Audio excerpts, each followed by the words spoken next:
Hello, welcome to the Kitchen Spy. My name is Kate and here's another recipe video, and I hope that this video finds you and those you love safe and well. This is a recipe for chorizo and bean stew. It's really simple, really tasty and really cheap as well. It's very warming and very filling, and it's a lovely recipe for a nice wintry evening. So I'll take you through the recipe, and if you do give it a go, please be sure to let me know how you get on. Let's have a look at the ingredients. So you can be really flexible with the ingredients on this recipe and use whatever vegetables you've got, but this is what I used to make it today. So it's 1 teaspoon of mixed herbs. There's 2 carrots, which I've just chopped up into smallish chunks. And then I've got 2 leeks, the white and the green part, obviously washed and just chopped into roundels. And then I've got about 300 grams of potatoes here, again just chopped into fairly smallish pieces. I've got 1 large onion, which again I have chopped.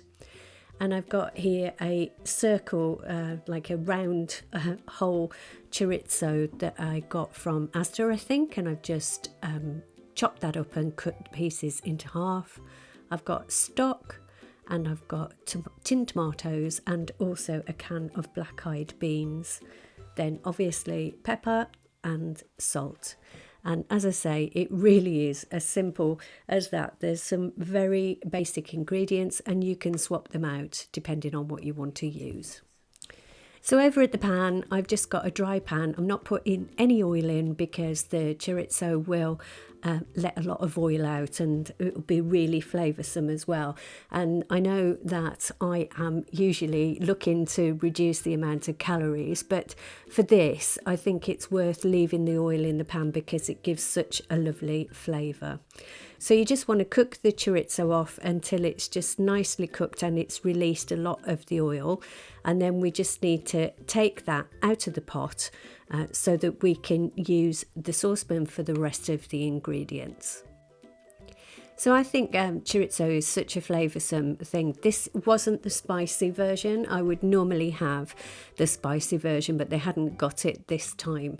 And so this is not really spicy. It's very tasty, but if you wanted it more spicy and you can't get the spicy chorizo, then you could always add a chilli or 2 or garlic or whatever you want to add.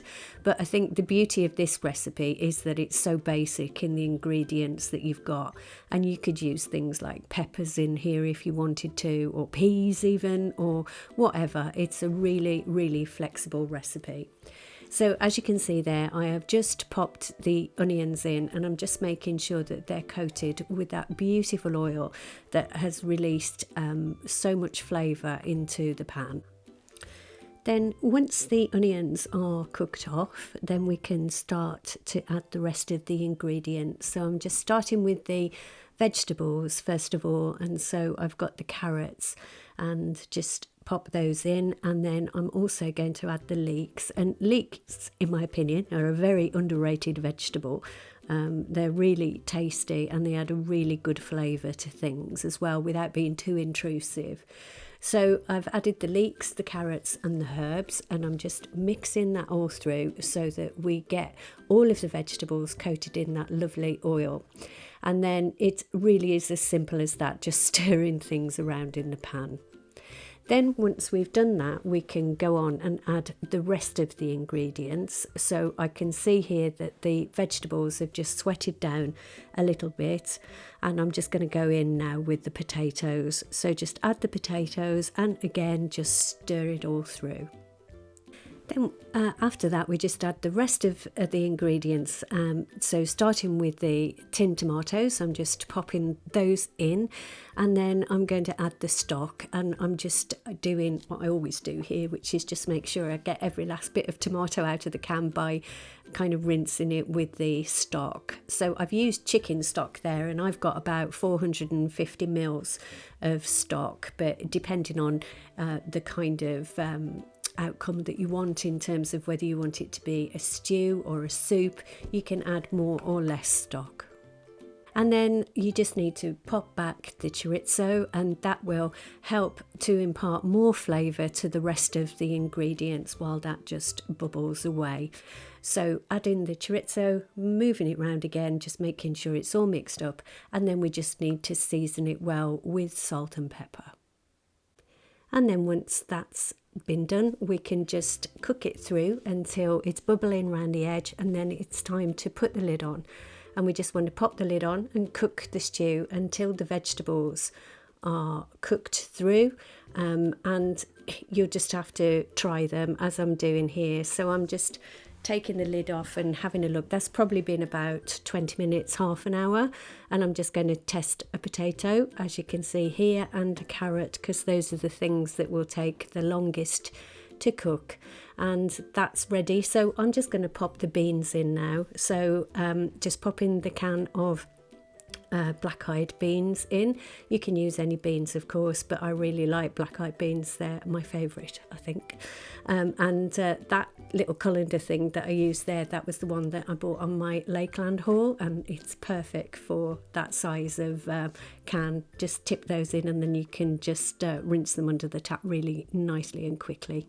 And if you haven't seen my Lakeland haul, I will link it down below, because it's worth a watch, I think.